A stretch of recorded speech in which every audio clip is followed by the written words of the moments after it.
O tema da aula passada foi da moral para a ética. O professor Fernando nos falou sobre a origem da ética. A nossa vontade, recebendo a educação da nossa razão, nos conduz a uma vida justa e feliz, uma vida ética. Vimos o que é ser um sujeito autônomo. Sujeito autônomo é aquele que entendeu que a decisão parte de dentro dele. Para uma vida ética, ele não espera a lei, ele consegue verificar as limitações e agir virtuosamente.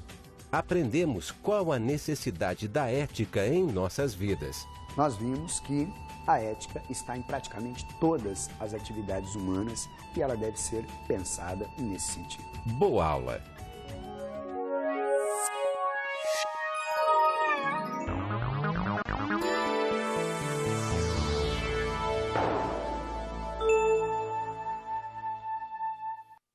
Oi pessoal, estamos nós aqui de volta, mais uma aulinha de ética e cidadania. E o nosso tema da aula de hoje é cultura. Claro que você já percebeu que o ser humano tem uma diversidade impressionante, não é mesmo? Maneira da gente vestir, maneira da gente se comportar, falar, os nossos gestos, até os gestos que a gente usa, tem a ver com uma determinada época que a gente vive, com a educação que nós tivemos. E uma das maneiras da gente congelar o ser humano, para podermos justamente observarmos detalhes, é através da fotografia.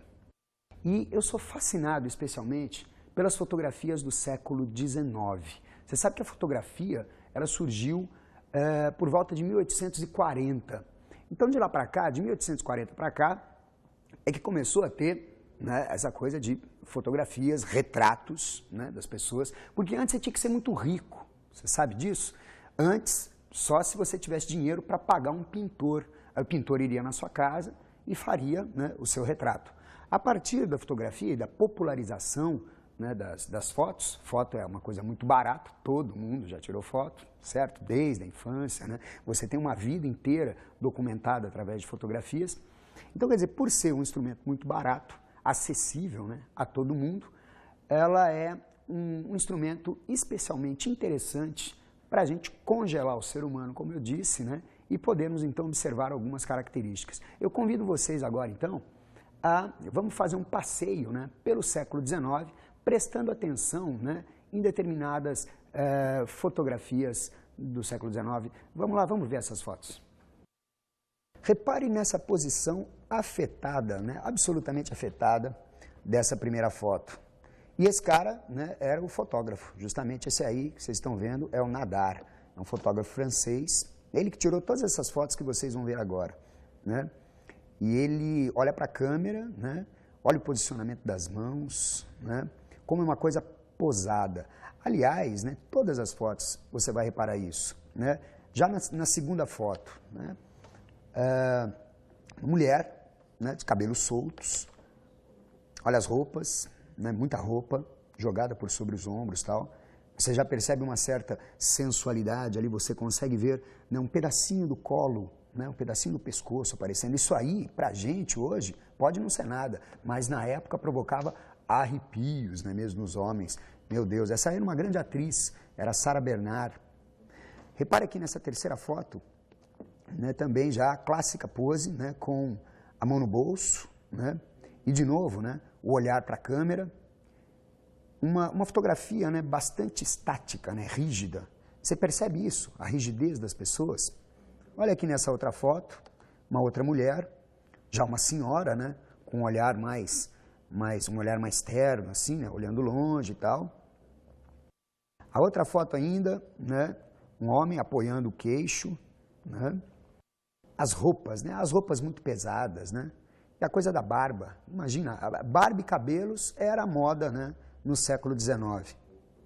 Essa outra foto, uma menina, essa era uma cantora de ópera famosa na época, Olha os seus cabelos compridos, A tiara que ela usa, para nós hoje seria absolutamente exagerado, Lembra uma coisa assim meio de carnaval, E eles levavam isso muito a sério, A outra foto você tem um poeta famoso, é o Charles Baudelaire, poeta francês. Ele parece que está assustado. Você repara que ele parece que está assustado olhando para a foto, com as mãos no bolso, né? Absolutamente na moda, né? Apesar dos botões desabotoados, né? Uma coisa mais assim, mas como era ele mesmo, né? Um poeta revolucionário.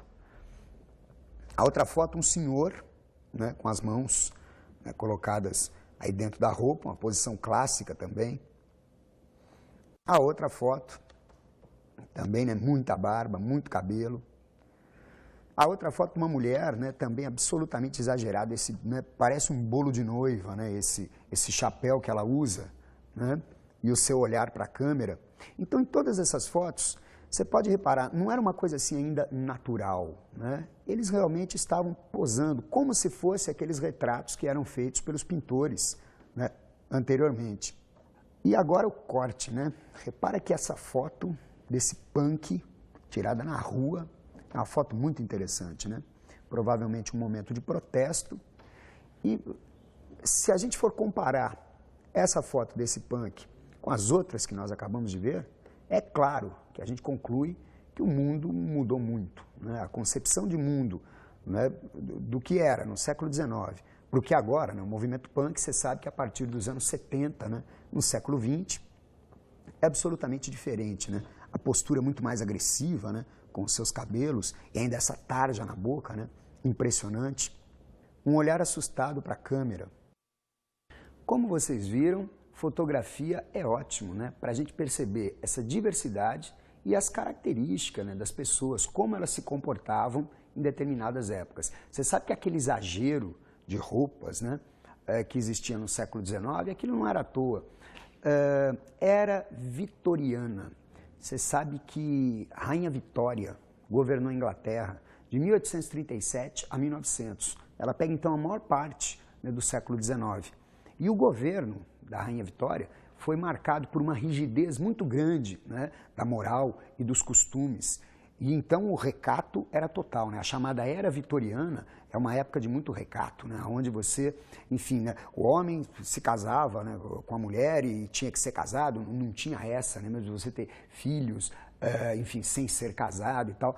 E aquelas roupas, né, era uma coisa de esconder o corpo, né? E isso tudo fica claro, né, quando a gente observa aquelas fotos.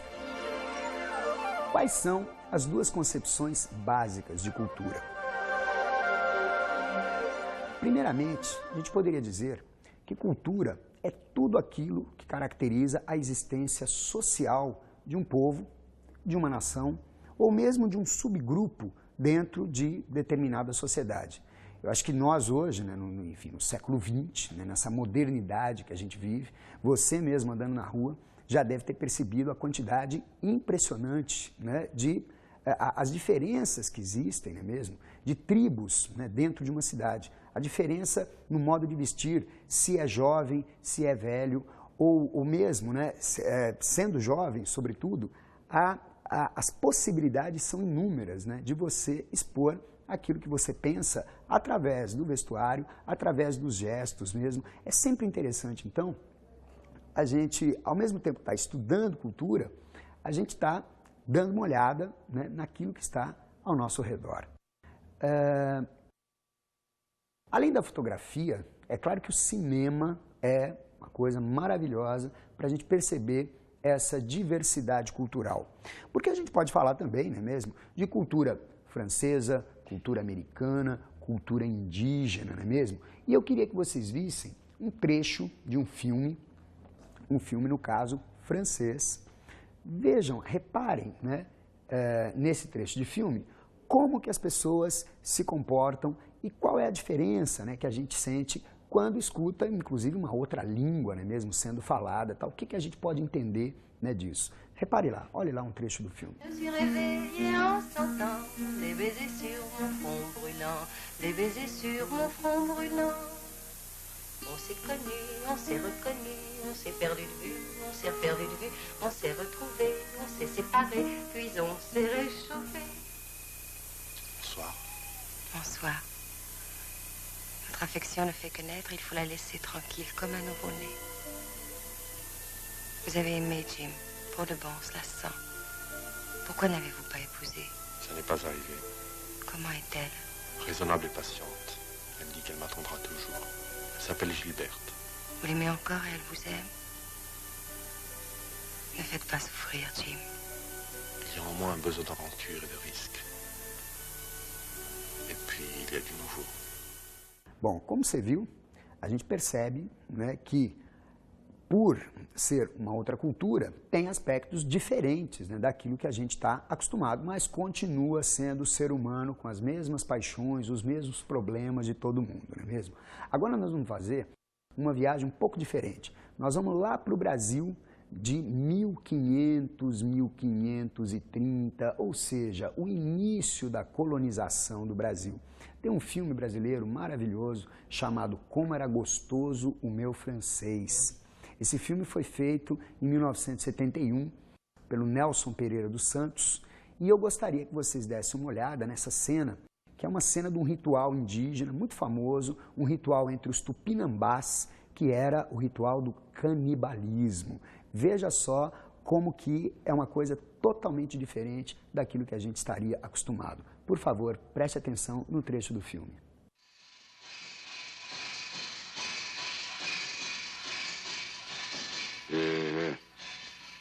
Ikesha ikosha yu caramba. Leiru maramaita. Ojuka seta sequira. Ireu aitarain.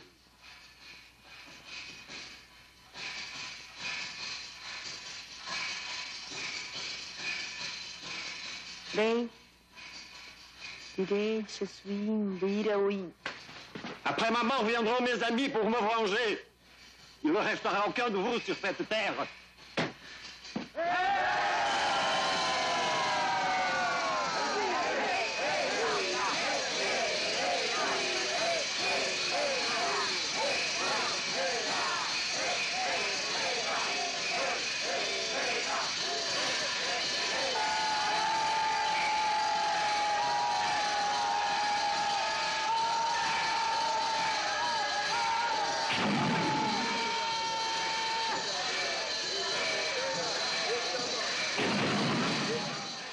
E aí, gostaram do trecho do filme? Você sabe que esse filme é impressionante, porque ele é falado inteiro em tupi-guarani. Você imagina o trabalho, né, que foi feito com os atores para que pudessem, né, o tempo todo. Quer dizer, você está assistindo um filme brasileiro, mas você tem que ler a legenda, porque eu aposto que você não fala tupi-guarani, né? E você conhece alguém que fala? Mas, enfim, muito interessante aquela cena da antropofagia, né, dos índios tupinambás, retratada pelo cinema lá, pelo Nelson Pereira dos Santos. Moçada, a outra concepção de cultura seria essa aqui, ó. Cultura é o conhecimento, é as ideias, crenças, assim como as maneiras como eles existem na vida social. O que quer dizer isso aí? Você já teve oportunidade de pegar um caderno de cultura de um grande jornal? Não é sempre, geralmente chamado caderno B ou caderno 2, não é mesmo? Caderno de cultura. Você já percebeu qual é o assunto que é tratado nesse caderno do jornal? Em geral vai se falar do quê? Fala de cinema, fala de fotografia, de música, de literatura, de teatro, ou seja, cultura é também aquilo que a gente entende pelas manifestações artísticas. Então não é só a maneira de se vestir, não é só a produção, né, que pode ser como o homem fabrica as coisas, como o homem se porta em sociedade, uma maneira de falar, maneira de gesticular, mas também cultura, em geral, é relacionado com as manifestações artísticas de uma determinada sociedade em uma determinada época. E para a gente ilustrar isso também, eu gostaria de usar uns quadros, né? Quadros famosos de alguns pintores, né? Que vocês até devem conhecer, alguns deles, né? Alguns deles muito famosos, para a gente poder continuar a nossa conversa sobre cultura. Então, por favor, observe no PowerPoint essas imagens. Manifestações artísticas e culturais. Dê uma olhada nessa primeira imagem. Você está vendo um quadro aí de 1270. É Idade Média, é a Baixa Idade Média. Repare, né, você sabe que na Idade Média não havia ascensão social. as pessoas, aonde elas nasciam, elas permaneciam. Só havia duas possibilidades. Ou você era nobre ou não era. E não tinha, né, como você ascender socialmente. Então, repare no quadro, é claro que além do tema ser um tema religioso, e isso aí remete, né, ao teocentrismo medieval, olhe como as figuras são absolutamente estáticas. Olha como elas têm a mesma altura. Olha como o quadro é absolutamente equilibrado. Está vendo só? Você tem a Nossa Senhora com o menino e 3 anjinhos de cada lado. Absolutamente da mesma altura, né? Muito parecidos. Repara que não existe ainda uma coisa de individualidade. Esses anjinhos, eles têm a mesma cara, né? E isso tem a ver com a época, com essa época medieval, onde não havia ainda essa individualidade, né, do ser humano. Já o próximo quadro, muito famoso, todo mundo conhece. Que quadro é esse aí? É a Mona Lisa, né? Todo mundo conhece, um dos quadros mais conhecidos do mundo. E repara, esse quadro de 1503, né, do Leonardo da Vinci, ele já está expressando uma diferença muito grande em relação à imagem que vocês viram, né, anterior, que é de 200 e tantos anos antes. A Mona Lisa é uma senhora burguesa. Então, repara que aquela coisa, o individualismo burguês, já está expresso nessa imagem. A figura dela é absolutamente marcante, não é mesmo? Você sabe que, durante muito tempo, diz que a Mona Lisa era a figura de mulher mais bonita que já tinha sido pintada. Para nós, hoje em dia, ela pode não corresponder, né, ao padrão de beleza, né, o seu ou da nossa época, né? Ela pode parecer até meio assim esquisitinha, né? Mas ela era considerada belíssima, né? E reparem nas mãos, né? As mãos colocadas, né? A altivez, né? Ela tem uma coisa assim, o olhar da Mona Lisa é um olhar soberano, né?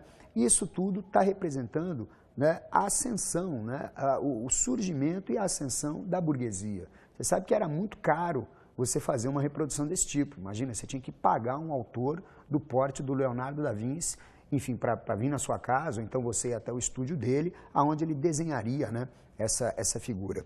Outro quadro, A Liberdade Guiando o Povo. Repara que você tem uma mulher intrépida, né, com os seios à mostra, segurando a bandeira da França, né, com as 3 cores lá, que significavam, né, a liberdade, a igualdade, a fraternidade, pisando, né, sobre cadáveres. O quadro é de 1848 e representa as revoluções que estão ocorrendo na Europa nesse momento. Assim como o quadro seguinte. O quadro seguinte, muito famoso também, de um pintor espanhol chamado Francisco Goya. O Goya está pintando, moçada, a invasão que o Napoleão fez na Espanha. E aí você está tendo, né, um fuzilamento em massa, né, dos camponeses espanhóis. Você vê, nesses 2 quadros, o pintor ele está usando a arte como uma coisa de denúncia mesmo, né, como uma coisa de, poxa vida, né, uma representação de uma guerra, né, que a gente sabe, né, que existiu essas determinadas coisas, quer dizer, isso ficou registrado a visão que eles tinham isso na época, né, que eles tinham desses eventos na época. O outro quadro, né, O Grito, do Edvard Munch, né, 1893, repara que ele tem traços já muito diferentes das imagens que vocês viram anteriormente, né?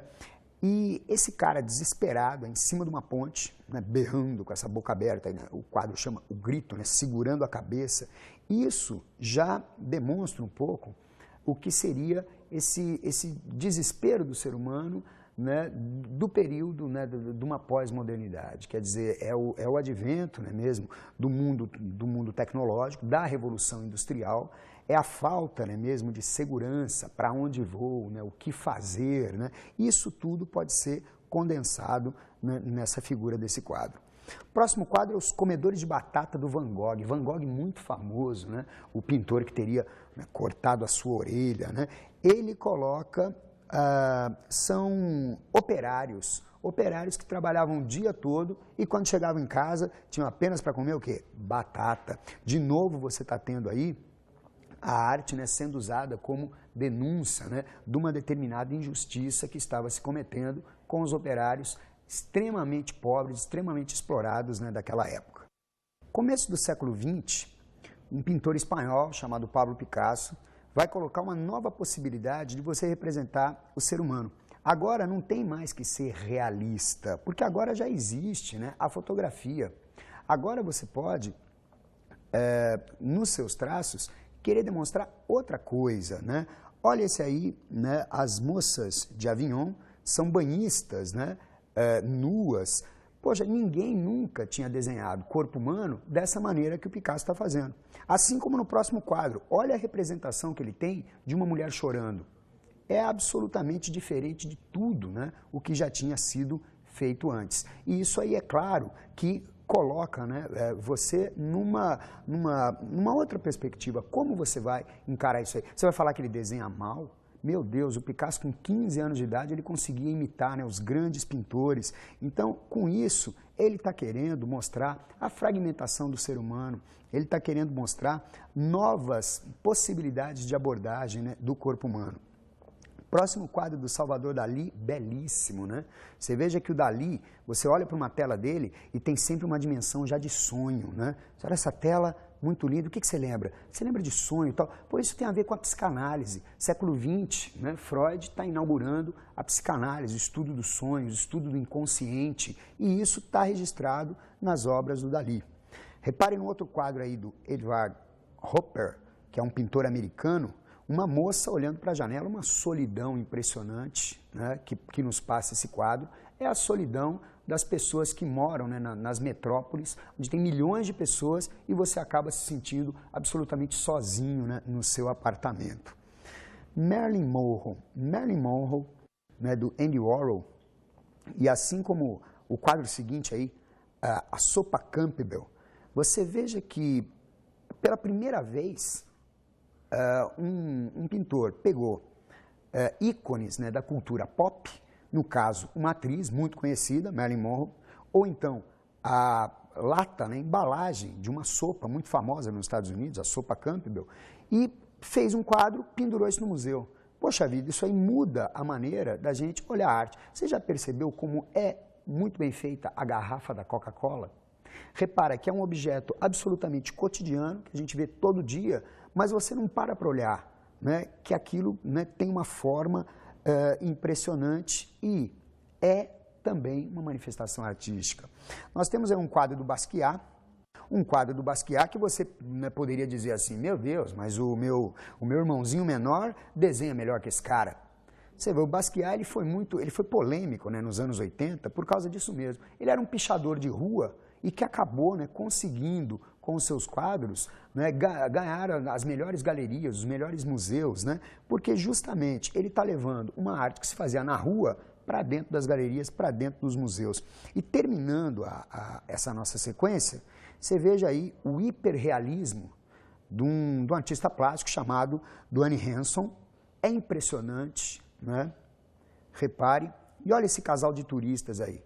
Eu sei que você está pensando que isso aí é uma foto, né? Não, essa escultura é uma escultura feita em acrílico, usando roupas e fotografias, e é o tal do hiperrealismo do Duane Hanson. Você sabe, galera, que o Zé Cabaleiro, compositor, né, maranhense, ele faz uma canção chamada Bienal, aonde ele vai tirar um sarro, né, dessa arte moderna, que nos parece muito estranho, né? Esse negócio de lata de sopa, uns rabiscos, o cara fala que é arte e tal. E a gente vai ouvir essa canção, mas só depois do intervalo. Bom intervalo para vocês e até já.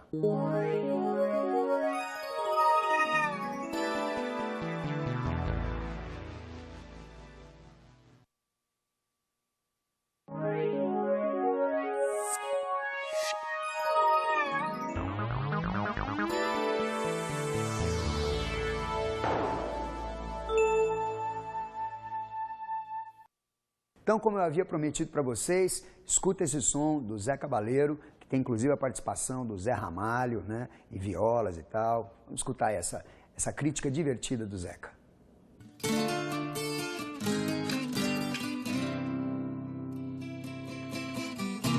Desmaterializando a obra de arte no fim do milênio, faço um quadro com moléculas de hidrogênio, fios de pentelho de um velho armênio, cuspe de mosca, pão dormido, asa de barata torta.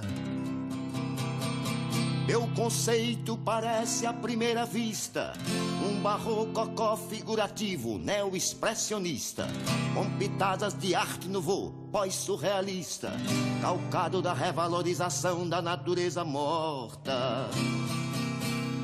Minha mãe certa vez disse-me um dia, vendo minha obra exposta na galeria: meu filho, isso é mais estranho que o cu da Gia e muito mais feio que um hipopótamo insone. Pra entender um trabalho tão moderno, é preciso ler o segundo caderno, calcular o produto. Bom, e por que a gente está falando de cultura? Ora, o ser humano é um criador de cultura. E é claro que a sua cultura determina a sua ética, determina os valores morais que ele possui.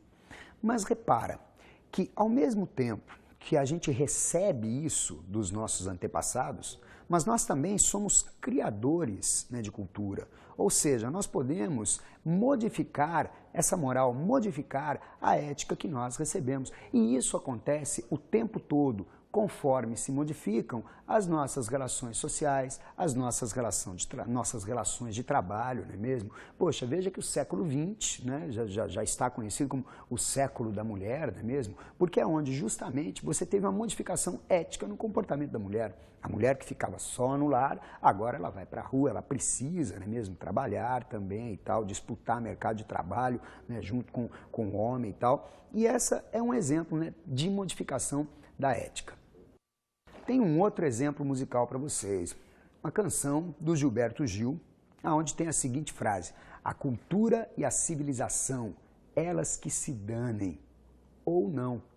Repara, o que ele está querendo dizer? A gente recebe cultura, civilização, está aí colocada, mas em determinados momentos a gente tem que falar mais, é isso mesmo, elas que se danem. Ou seja, o ser humano ele tem o direito de agir subjetivamente, ele tem o direito de agir conforme a sua consciência e às vezes, realmente, as normas, as regras precisam ser mudadas, não é mesmo? Presta atenção nessa frase musical.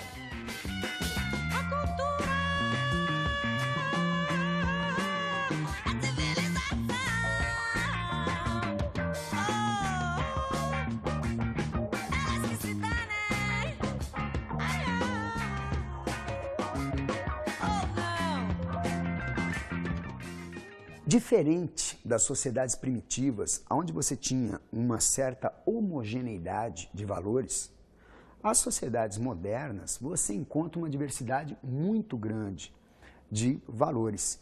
E a sabedoria consiste em a gente aceitar a maneira de ser do outro, a gente aceitar os valores do outro.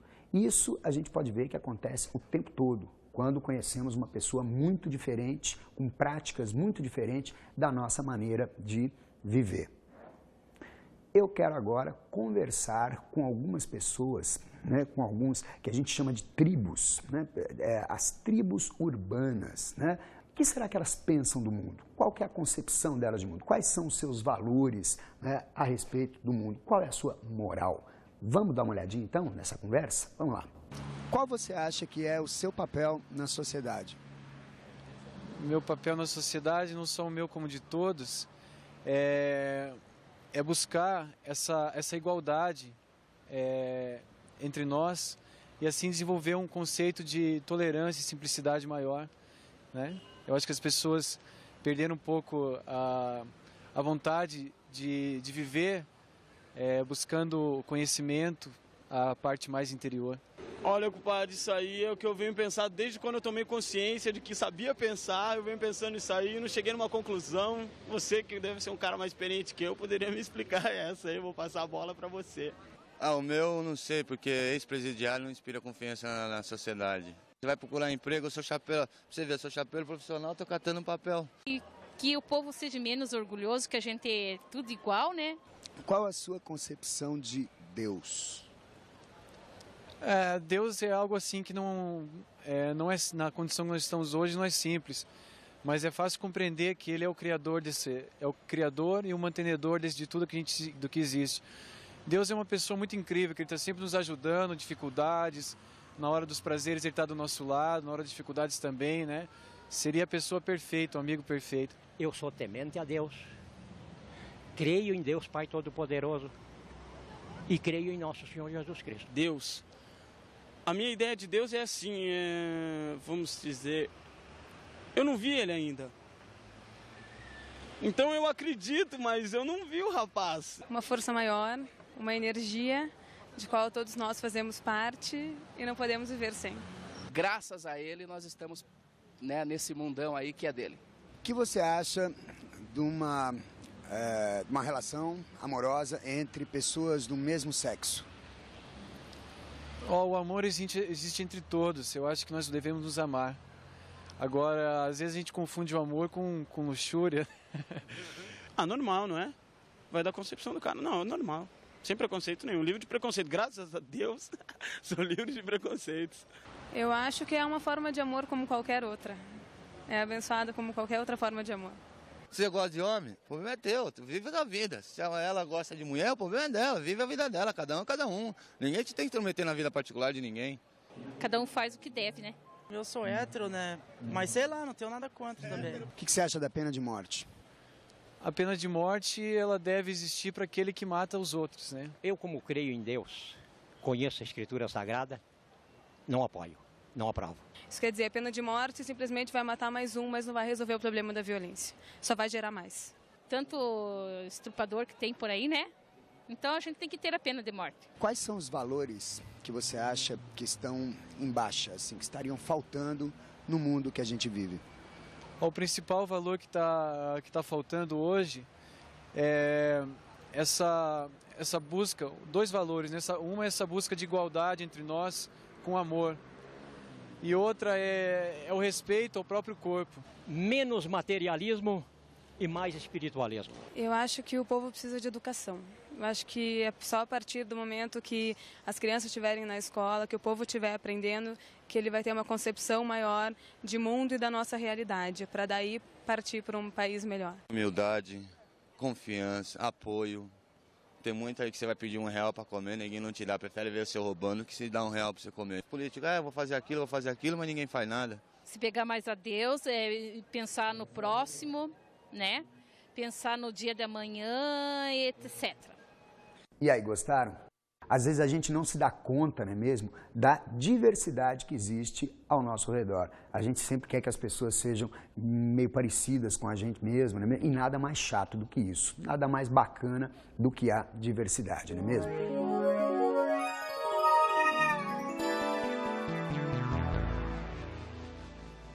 A minha dica de estudo para hoje seria justamente isso, você prestar atenção nos valores diferentes das pessoas que você convive. É claro que existe uma ética, né, por trás, existe uma moral por trás, né, disso tudo que coordena tudo, mas isso não impede que cada um tenha também a sua maneira de viver, a sua maneira de ver o mundo, e é isso que eu queria que vocês prestassem atenção, ok? Valeu, até a próxima aula.